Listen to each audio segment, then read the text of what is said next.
Hello, welcome to my channel. Today we're looking for Jonathan Alexander Camacho, and I looked in the Doe network to see if there was anybody that I thought could fit his description in that area. I might want to look again later, but he was lost, injured, missing, Whidbey Island, 12 years old, 5'3", 87 pounds.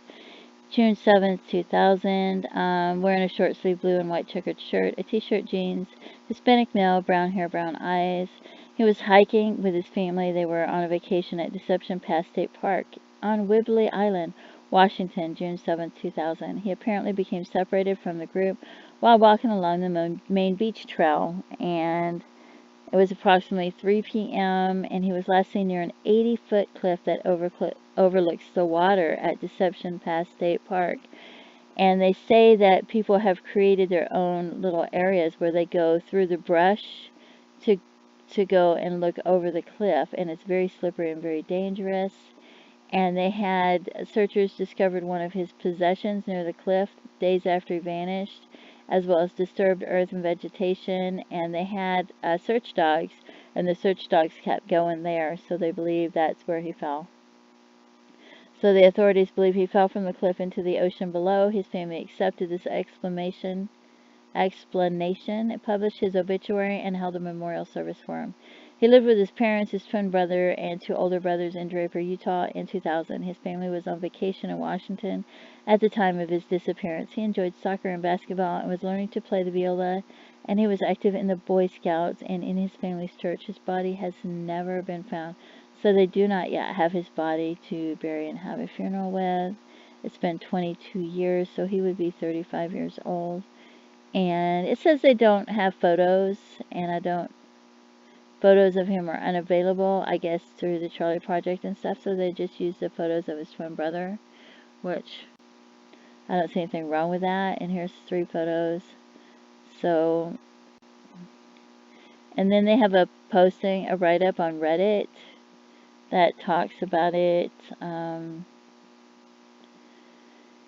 it you know, words it so that it's interesting, and I like the comments after it. So you can pause that and read that if you want, or rewind it and pause it.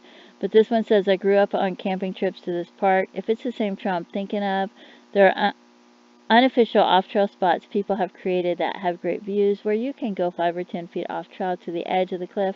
Normally there is vegetation in between the trail blocking the view and the edge, but people make their own ways though.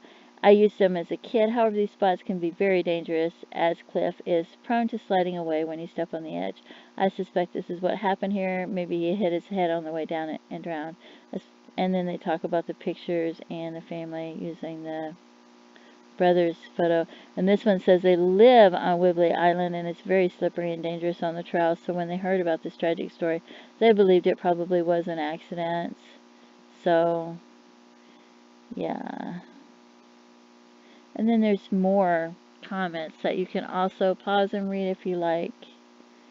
So, and some people are like wondering why they don't have photos of the 2 brothers and things like that. But, and then somebody else mentions, it's not like they need age progressing photos to find the remains, because it's not like, so. And then there's the obituary that says, on the 7th of June, our beloved brother, nephew, and friend Jonathan Camacho was called home to his Father in heaven. And it talks about his family and the church and him being active in the church. And it's very sad. And then it also, you can pause this and read it as well. It mentions his family and where you can send flowers and things like that. And here's some photos of the island they went on vacation to. I mean, so beautiful.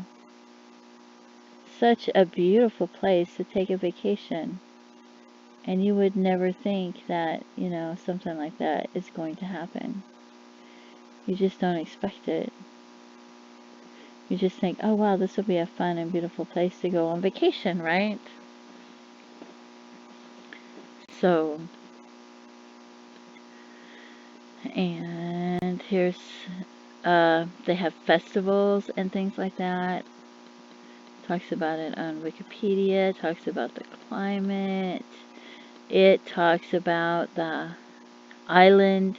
It's the largest of the islands composing the island, County Washington, in the United States. The other large island is Camacho Island, east of Whidbey. Whidbey is about 30 miles north of Seattle and lies between Olympic Peninsula and I-5 corridor of western Washington. The island, and it talks about, according to the 2000 census, Whidbey Island has it's home to 67,000 residents, with an estimated 29,000 of those living in rural locations. So, and you can read more about that if you're interested. And it talks about the history of the island.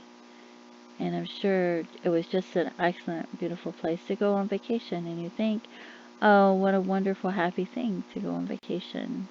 And you don't think that something like that, you know, some sort of tragedy like that would happen.